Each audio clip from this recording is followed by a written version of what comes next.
From the very beginning, when man began to wonder who he was, when he contemplated his reflection in the waters and couldn't distinguish between body, soul, or shadow, a war was already raging within him, a silent war.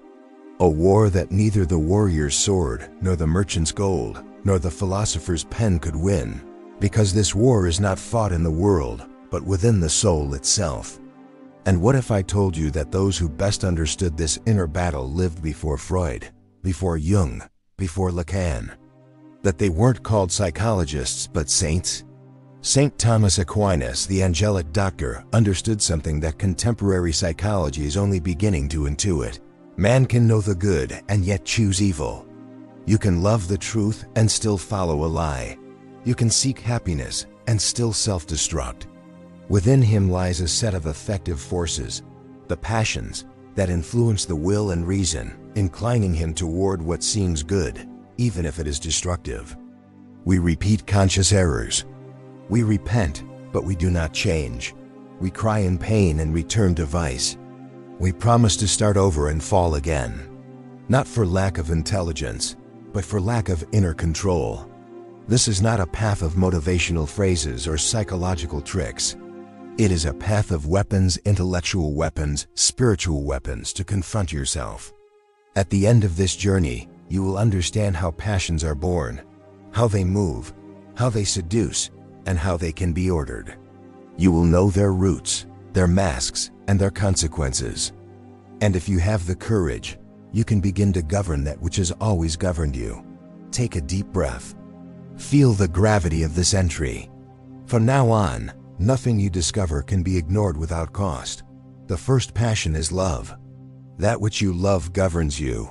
Love is the root of all human action. It can lift the soul like wings or drag it down like chains. Saint Thomas Aquinas says, "Love is the first of the passions, because it is the inclination of the soul towards what it perceives as good." Every vice is deformed love. Every virtue is ordered love.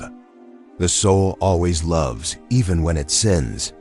When man destroys himself, it is not for lack of love, but because he loves the wrong object or loves the right object in the wrong way.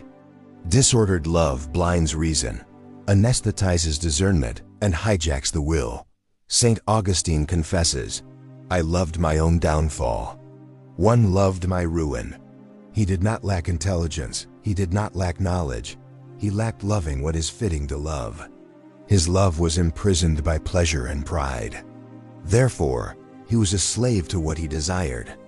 In the contemporary world, disordered love manifests itself when we love the approval of others more than the truth, digital pleasure more than duty, our image more than our soul, comfort more than character. Modern idolatry doesn't bow before statues, but before screens. Observe what makes you uneasy when threatened. There lies your love. Ask yourself, if this love grows, will it make me noble or vile? If the answer is vile, cut it off at the root before it bears poisonous fruit. The second passion is desire, the hunger of the soul. Desire is the movement of love. It runs and doesn't always ask where it's going. It is born when we perceive a good, not yet possessed, and can be virtuous when it follows reason, destructive when it seeks pleasure as an end in itself. Desire creates narrative. The imagination begins to fabricate justifications, and if not guarded, convinces reason. Eve, before touching the fruit, allowed the fruit to touch her imagination. She saw that it was pleasant and desirable for acquiring wisdom. Sin was born in the imagination before it was born in action. Today, desire manifests itself as a compulsion for notifications, pornography, impulsive purchases, productive anxiety. Desire wants relief, not growth. Write down the desire before acting on it. I want. Why?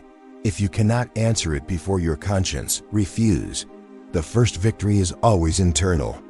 The third passion is joy or pleasure, the emotional reward. Pleasure is the payment for action, and all payment is addictive.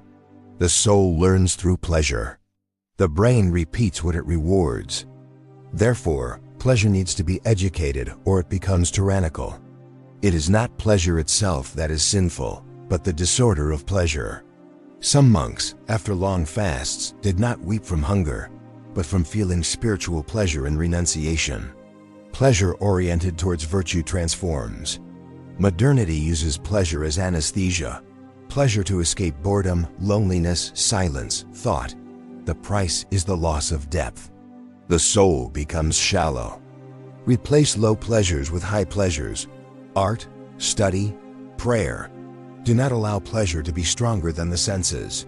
As Thomas Aquinas teaches, use the body as a servant, not as a master.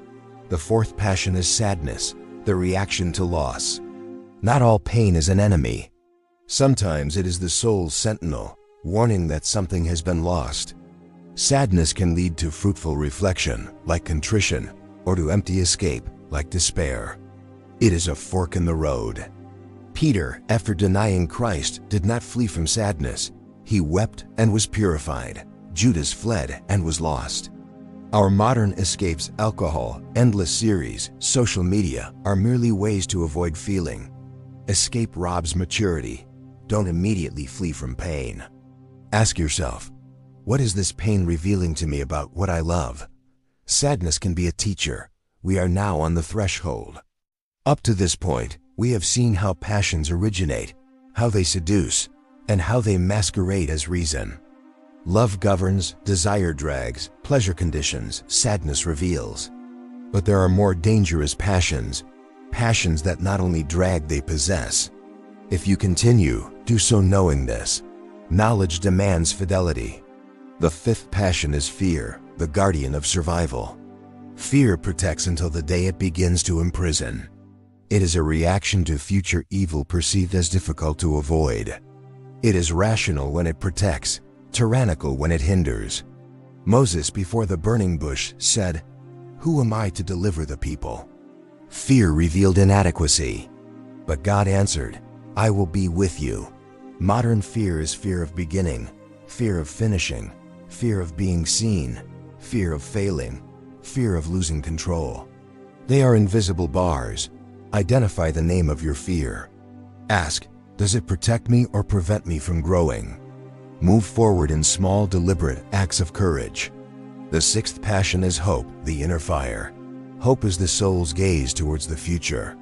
Without it, the present becomes a prison. It moves between two abysses: presumption, hoping without effort, and despair, striving without hope. Saint Teresa of Avila reformed Carmel amidst illness, poverty, and persecution, a realistic hope made of tears and faith. Hope is not empty optimism, but grounded conviction.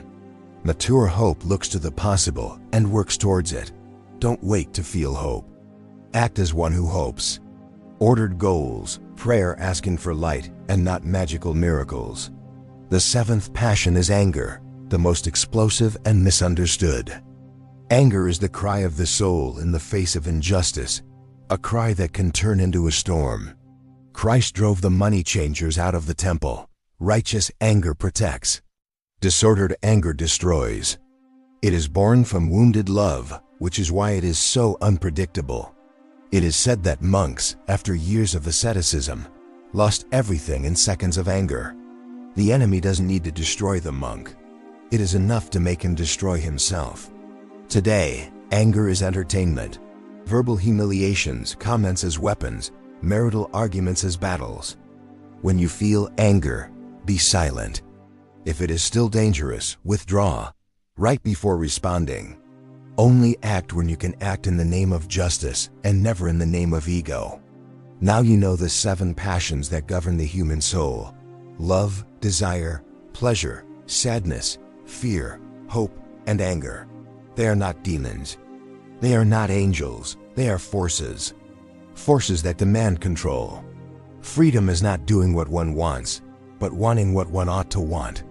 From today onward, when you feel an impulse, don't just ask, "What do I do?" but who is governing now, reason or passion? If it is passion, reclaim the throne. If it is reason, advance with humility. May these words not only be understood, but lived. Because knowing the passions is only the beginning. Governing them is the path to holiness.